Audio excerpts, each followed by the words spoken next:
Donc, nous avons au préalable parlé donc, de la Rigeoise.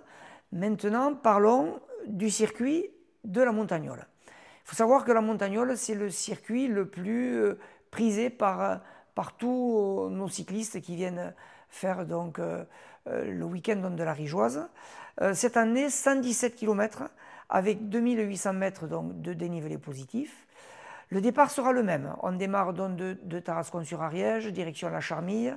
Et puis ensuite, on prend la départementale, la D117, qui est une route très large, où ça va rouler assez fort pour arriver donc jusqu'au village donc, de la Vlanée. Comme pour la Rigeoise, on passe bien évidemment par la côte de Nalzin, qui fera un petit peu donc, de différence et une petite sélection au sommet donc, de la côte. Comme je disais pour la Rigeoise, soyez très prudents dans la traversée donc, de la Vlanée. Pas mal de ronds-points, il y a du monde, il y a quand même pas mal de voitures qui sont garées sur les bas-côtés. Donc soyez très vigilants sur la traversée de la Vlanée. On vous envoie ensuite donc, sur le village de l'Aiguillon. Petite descente pas trop technique pour atteindre dans ce village. Et puis ensuite, donc, on arrive donc un village emblématique donc, de la cité cathare que nous avons sur le pays d'Olme, donc à Rigeois, dans le village de Bélestat. Et à ce moment-là, on attaque le premier col, donc le col de la Croix des Morts. On appelle ce col de la Croix des Morts également le col de la forêt de Bélestat, qui est vraiment un col très très beau, très ombragé, assez large. C'est vraiment un col pas trop difficile, mais très agréable à faire. Et nous arrivons donc sur le plateau de Sceaux avec un croisement au village donc, de Roquefeuille, où là, à la différence donc, de la Rigeoise que nous envoyons sur le village d'Espezel, on va vous faire tourner à droite pour prendre la direction donc, de Belcaire.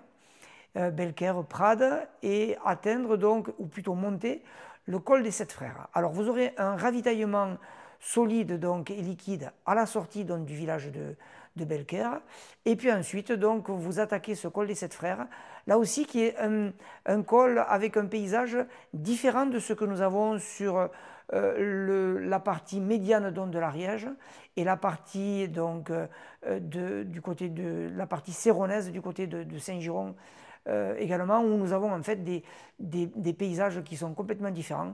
Là, on est sur un paysage qui a une influence quand même assez méditerranéenne, et vous verrez, c'est assez rocailleux, de très très beaux paysages. On a la vue sur le col de Paillère.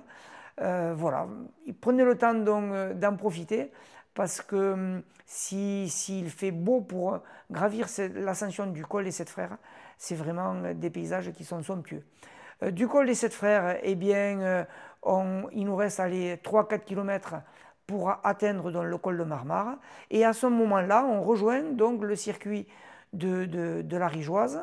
On récupère le circuit de la Rigeoise où on va vous proposer toute la route des Corniches, en passant donc par les villages de Cailchax, par le village de Lordade, par le village d'Api, qui sont des très jolis villages sur cette route des Corniches. Vous avez à Cailchax une petite église qui est magnifique, et puis donc un gros ravitaillement qu'on vous propose à Lordade.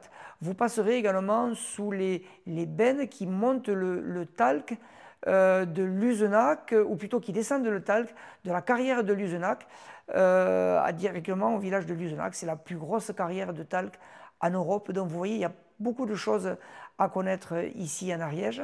Donc ce ravitaillement donc, à Lordade, prenez le temps de vous y arrêter. Il y aura donc tout ce qu'il faut pour vous assurer vraiment un bon petit encas.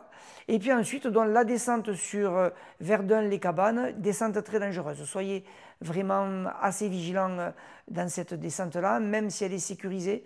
Faites attention de ne pas prendre trop de vitesse. Elle est dangereuse du début jusqu'à la fin, parce qu'elle a quand même pas mal donc, de pentes, et elle est très étroite. Arrivé donc aux cabanes, là aussi un autre gros ravitaillement pour attaquer le plateau de Beille, le clou du circuit de la Montagnole. 16 km, 1200 mètres de dénivelé. On vient de partout hein, pour monter le plateau de Beille. C'est vraiment un des cols référents maintenant du Tour de France. Et vous verrez, pour ceux qui ne l'ont jamais monté, il vaut son pesant de difficulté. Vous serez vraiment fiers de vous quand vous aurez passé la ligne d'arrivée au sommet donc, du plateau de Beille. Là également, un gros ravitaillement vous attend. Et là, il y aura toutes les récompenses, le repas d'après-course pour ceux qui ont voulu le réserver. Voilà, je crois que vous allez passer un très beau moment. On attend un peu plus de 2000 personnes sur la Montagnole, donc ça fera, vous serez dans un très très très gros peloton. C'est toute l'ambiance et la convivialité de l'événement de la Rigeoise.